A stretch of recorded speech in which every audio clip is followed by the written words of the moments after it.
നമുക്ക് ഏറ്റവും കൂടുതൽ ഉണ്ടാകുന്ന ഒരു കാര്യമാണ് എൻ്റെ പ്രിയ സുഹൃത്തുക്കളൊന്ന് ശ്രദ്ധിച്ചു നോക്കുക. അതായത് അമിത ചിന്ത എന്ന് പറയുന്നത്. ഒരേ കാര്യത്തെക്കുറിച്ച് തലങ്ങും വിലങ്ങുമായി പല രീതിയിലൂടെ ചിന്തകൾ ചിന്തിച്ചുകൊണ്ട് നമ്മുടെ ഊർജം നമ്മൾ കെടുത്തുകയാണ് ചെയ്യുന്നത്. അത് നമ്മുടെ ആങ്സൈറ്റിയിലേക്കും ഡിപ്രഷൻസിലേക്കൊക്കെ കൊണ്ടുപോകും. പക്ഷെ അതിൻ്റെ യഥാർത്ഥ കാര്യം അന്വേഷിച്ചാൽ ഒന്നും ഉണ്ടാവുകയില്ല എന്നും കൂടി അറിയുക. നമ്മൾ ഒരേ കാര്യത്തെക്കുറിച്ച് കൂടുതൽ ചിന്തിച്ചു കഴിഞ്ഞാൽ നമുക്ക് ഒന്നും പിടികിട്ടില്ല എന്നുള്ളത്. അപ്പം ചില ചോദ്യങ്ങൾ നമുക്ക് ആവശ്യമാണ്. അത് നമ്മുടെ ഉയർത്താനുള്ളതായിരിക്കണം, നമ്മുടെ തളർത്താനുള്ള ചോദ്യങ്ങളാവരുത് നമ്മൾ ഉന്നയിക്കുന്നത് എന്നത്.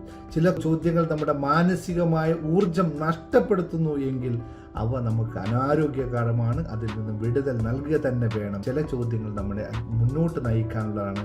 അതിൽ തന്നെ ഉറച്ച് നമ്മൾ മുന്നോട്ട് പോകാൻ തയ്യാറാവണം എന്നുള്ള ഓർമ്മപ്പെടുത്തൽ നടത്തുന്നു. കമൻറ്റ് ചെയ്യാൻ മറക്കാതിരിക്കുക. Thank you very much.